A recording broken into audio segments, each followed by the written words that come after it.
நாமத்திற்கு மகிமுண்டாகட்டும். இந்த வேளையிலும் கூட நாம் தியானிக்கும்படியாக ஏசாயாவின் புத்தகம் 43 அதிகாரம் 2 வசனம். நீ தண்ணீர்களை கடக்கும்போது நான் உன்னோடு இருப்பேன், நீ ஆறுகளை கடக்கும்போது அவைகள் உன்மேல் புரளுவதில்லை, நீ அக்கினி நடக்கும்போது வேகாதிருப்பாய், அக்கினி ஜுவாலை உன் பேரில் பற்றாது என்று சொல்லி இந்த வசனத்தில் பார்க்கிறோம்.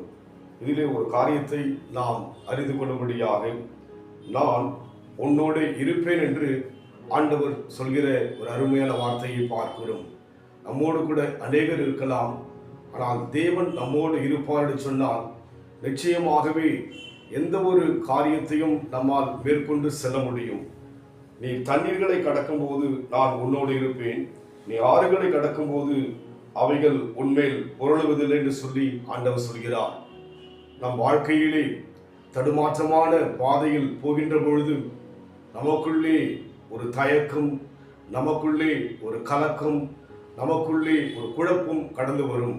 ஆனால் இந்த இடத்தில் தேவன் நம் வாழ்க்கையிலே சொல்கிற ஒரு காரியம், நான் உன்னோடு கூட இருப்பேன் என்று சொல்லி, நம்மோடு கூட இருப்பதற்கு நாம் யார் என்று சொல்லி அதே அதிகாரத்தில் முதல் வசனத்தில் பார்க்கும் பொழுது, இப்போதும் யாக்கோபே உன்னை சிருஷ்டித்தவரும் இஸ்ரவேலே உன்னை உருவாக்கினருமாகிய கர்த்தர் சொல்கிறாவது, பயப்படாதே, உன்னை மீட்டுக் கொண்டேன், உன்னை பெயர் சொல்லி அழைத்தேன், நீ என்னுடையவன். உன்னை மீட்டுக் கொண்டேன், உன்னை பெயர் சொல்லி அழைத்தேன், நீ என்னுடையவன், அதனால் நான் உன்னோடு கூட இருப்பேன் என்று ஆண்டவர் சொல்கிற ஒரு காரியமாக இருக்கிறது. நம்மை பெயர் சொல்லி அழைக்கிற தேவன். நாம் யோசிக்கலாம், நம் பெயர் அவருக்கு தெரியுமா? ஆம், நம்மை சிருஷ்டித்தவர் அவர் அல்லவா, நம்மை உருவாக்கினவர் அவர் அல்லவா, அதனால் நம்முடைய பெயர் அவருக்கு நன்றாக தெரியும். அதோடு மாத்திரமல்ல, நம்மை மீட்டெடுத்தபடியினாலே, நம்மை தேவன் அவருக்கென்று அழைத்தபடியினாலே, அவருடைய ஜனமாய் மாற்றினபடியினாலே நம்மோடு கூட கர்த்தர் இருக்கிறார். அதனால் நாம் போகின்ற பாதையில் பல விதமான பிரச்சனை வந்தாலும் கூட மனம் சோர்ந்து போக வேண்டாம். கர்த்தர் நம்மோடு கூட இருப்பதை உறுதிப்படுத்தும்படியாக அக்கினி ஜுவாலை உன்னை பற்றாது. பிரச்சனை உன் வாழ்க்கையில் கடந்து வந்தாலும் நீ தோற்று போகாதபடிக்கு கர்த்தர் ஜெயம் கொடுக்க வல்லவராய் இருக்கிறார். காரணம், கர்த்தர் உன்னோடு கூட இருக்கிறார். தண்ணீர்கள் கடக்கும் போது என்னோடு இருக்கின்றீர், அக்கினியில் நடக்கும் போது கூடவே வருகின்றீர்.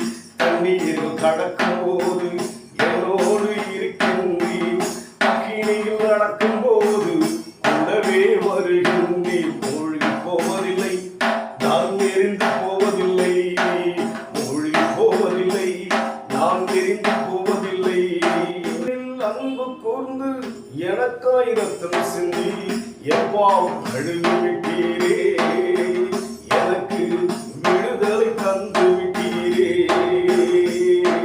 நன்றி ஐயா, நன்றி ஐயா, நன்றி ஐயா, நன்றி ஐயா.